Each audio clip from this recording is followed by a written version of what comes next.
Hello students, how are you? I hope you all are good. So today we learn about the poem The Outsider. So first we read about the poem. The poem is about the experience of a new teacher in her class, which she gets from her students. They leave no stone unturned to harass her. So let's begin the poem. The teacher sat in front of the class, not 2 yards from her teenage pupils, only a few years apart. तो teacher, यहाँ पे new teacher का experience है, बच्चे कैसे उनको react करते हैं ना। तो ये पोम किसके ऊपर है बेटा? रिएक्ट कैसे कर रहे हैं बच्चे। अगर टीचर क्लास में आई, एक न्यू टीचर आपके आगे इन फ्रंट ऑफ स्टैंड हो गई है, तो आपका क्या रिएक्शन है? मीन्स आपका नहीं, स्टूडेंट्स का पोम के अंदर।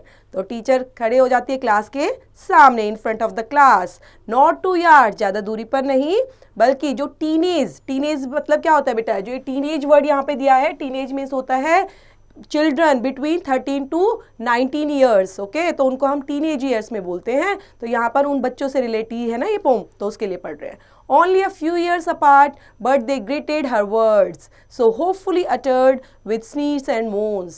यहाँ पे बताया गया है कि कैसे जो बच्चे हैं वो टीचर्स के सामने बैठे हैं और उनको थोड़ा थोड़ा ग्रीट कर रहे हैं हर एक वर्ड से, है ना, होपफुली अटर्ड। और वो क्या कर रही हैं, वो किस तरह से उनके साथ अनरिस्पेक्टेड बिहेव कर रहे हैं। अनरिस्पेक्टेड बिहेव कर रहे हैं मतलब वो उनसे ज़्यादा खुश नहीं है, हैप्पी नहीं है। तो किस तरह से उनका जो बिहेवियर है वो टीचर के प्रति, टीचर के लिए कैसे डिसरिस्पेक्टफुल है, वो दिखा रहे हैं यहाँ पे विद स्नीज एंड मोन्स के थ्रू, एंड विस्पर्स एंड ग्रोन्स। और क्या करते हैं वो धीरे धीरे, विस्पर्स क्या होता है? आपस में फुसफुसाना, है ना। जब नई टीचर आती है तो देखते हैं ना उनको कि मैम कैसे पढ़ा रही है, कैसे रिएक्ट कर रही है, तो उस तरह से वो विस्पर करते हैं एक दूसरे के कानों में, ग्रॉन्स करते हैं, मुंह दबा दबा कर हंसते हैं। ग्रॉन्स करना क्या होता है कि ऐसे अपना जो माउथ होता है, हम अपने लिप को इस तरह से करके और तब उस तरह से धीरे धीरे हंसते हैं, वैसे करके। ओके, एक दूसरे को क्या करके? इशारे करके।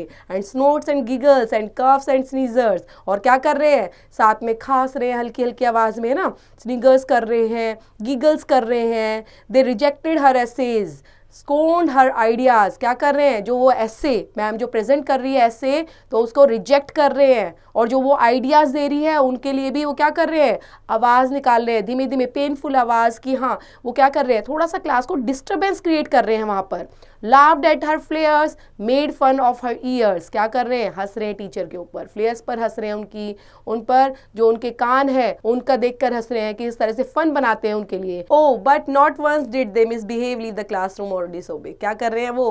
क्लासरूम को क्या छोड़कर चले गए? मिसबिहेव कर रहे हैं टीचर्स के साथ, और कैसे वो डिसओबे भी क्रिएट कर रहे हैं। When she asked for silence they gave it with yawns and glances at watches. क्या कर रहे हैं? जब टीचर क्या बोलेगी, शरारत होगी क्लास के अंदर, तो क्या बोलेंगे? चुप हो जाओ, ओके, कीप साइलेंस। इस तरह से टीचर करती है ना थोड़ा, तो वही चीज़ कर रही है टीचर, उनको चुप होने के लिए कह रही है कि आप चुप हो जाइए बच्चे। लेकिन बच्चे क्या कर रहे हैं? तब जैसे ही टीचर ने डांटा तो वो आराम से बैठ जाते हैं और योन स्टार्ट कर देते हैं। योनिंग, योनिंग मतलब क्या होता है? उबासी। और ग्लैंसेस एट वॉचेस, और घड़ी को देखते हैं। They told to get on, they got on right, long boring essays minus imagination. क्या कर रहे हैं? ऐसे को पूरा बोरिंग, है ना, जो लॉन्ग ऐसे मैम बताई जा रही है, सुनाई जा रही है, उसको क्या है? बोरिंग लग रहा है। कह रहे हैं कि अरे मैम क्या पढ़ा रही है ना। तो क्यों? क्योंकि वो इंटरेस्ट ही नहीं ले रहे, बोर तो लगेगा ही। अब जिसमें इंटरेस्ट नहीं लोगे तो क्या होता है? हमारा जो इमेजिनेशन होती है वो पूरा माइनस में चली जाती है, जो उन बच्चों की चली गई। When told to bring in an article of interest for all the class to enjoy, they merely forgot. तो क्या हुआ यहाँ पर? जो टीचर बताती जा रही है, जो उनसे पूछ रही है, उनको लाने के लिए बोल रही है, तो an article of interest for all the class to enjoy. तो जो आर्टिकल्स वगैरह के बेस पर जो बताती है उसमें थोड़ा थोड़ा हमारी क्लास क्या कर रही है? एंजॉय कर रही है, लेकिन ज़्यादातर जस्ट फॉरगॉट और बिल्कुल मेयरली मीन्स क्या होता है बेटा? मेयरली मीन्स क्या होता है? जस्ट, और जस्ट फॉरगॉट, और क्या करती जा रही है? भूल भी गई, है ना। तो टीचर को इस तरह से प्रेजेंट कर रही है कि आप जो पढ़ाते जा रहे हो तो हमारे इंटरेस्ट के अकॉर्डिंग नहीं है, और हम क्या कर रहे हैं? उसको फॉरगॉट भी करते जा रहे हैं। She tried so very hard, but when they stopped laughing, chatting and whispering, their faces became blank. अब यहाँ पे क्या हो रहा है कि क्या कर रही है टीचर? तो ट्राई कर रही है ना, टीचर क्या कर रही है? अपनी तरफ से पूरी कोशिश कर रही है कि मैं बच्चों को अच्छे से समझाऊं, लेकिन बच्चे क्या कर रहे हैं? Not stop laughing. वो क्या कर रहे हैं? They stop laughing. अब हंसते जा रहे हैं, लेकिन चैटिंग एंड विस्परिंग भी कर रहे हैं। हंसना तो टीचर डांट देती हैं तो क्या कर देते हैं, कभी कभी स्टॉप भी कर देते हैं, लेकिन साथ में चैटिंग भी स्टार्ट कर देते हैं, विस्परिंग स्टार्ट कर देते हैं, अपने फेसेस को ब्लैंक दिखाते हैं, जैसे ऐसे ब्लैंक बनकर हमें कुछ समझ में ही नहीं आ रहा, इस तरह से ब्लैंक शो ऑफ करते हैं। माइंड्स फ्लिटर्ड टू लव्ड वंस, और ऐसा लग रहा है उनके दिमाग में कुछ फ्लिटर्ड हो रहा है ना।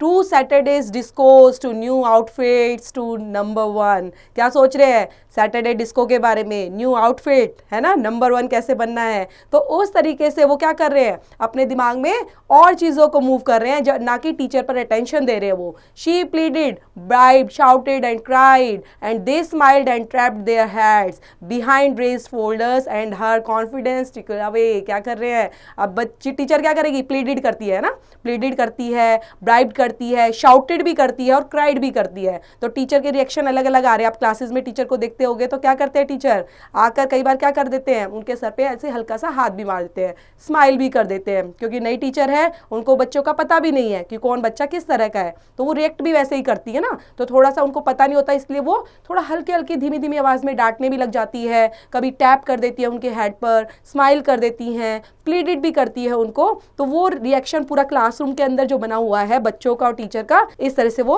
क्रिएट किया गया है पोम के अंदर। And as her confidence tricked away, they made sarcastic comments. Have you always had a stutter? And so she gave them private reading. अब ये क्या कर रही है मैम उनको क्या कर रही है, कुछ सार्केस्ट्रिक कमेंट्स उनको पास कर रही हैं, बना रही हैं उनके लिए, बोल रही है कि क्या कभी तुमने ये सुना है, किस तरह से वो क्वेश्चनिंग के थ्रू उनसे इंटरेक्ट होने की कोशिश कर रही है ना। लेकिन और फिर क्या करती है मैम, प्राइवेट रीडिंग के लिए भी बोल देती है कि गेव देम प्राइवेट रीडिंग, की इंडिविजुअली आप क्या करो, रीडिंग स्टार्ट करो क्लास के अंदर। Didn't even try to be understood or listen to, तो टीचर बोलती है जो भी तुमने समझा है और जो सुना है तो वो चीजें मुझे भी बताओ। To be allowed in, they didn't she said them essays, what about their O levels, this isn't English, the kids complained, if we fail they shouted, it will all be your fault। तो बच्चे क्या करने लग जाते हैं, teacher उनको ऐसे के लिए बोलती है, समझाती है, रीडिंग के लिए देती है।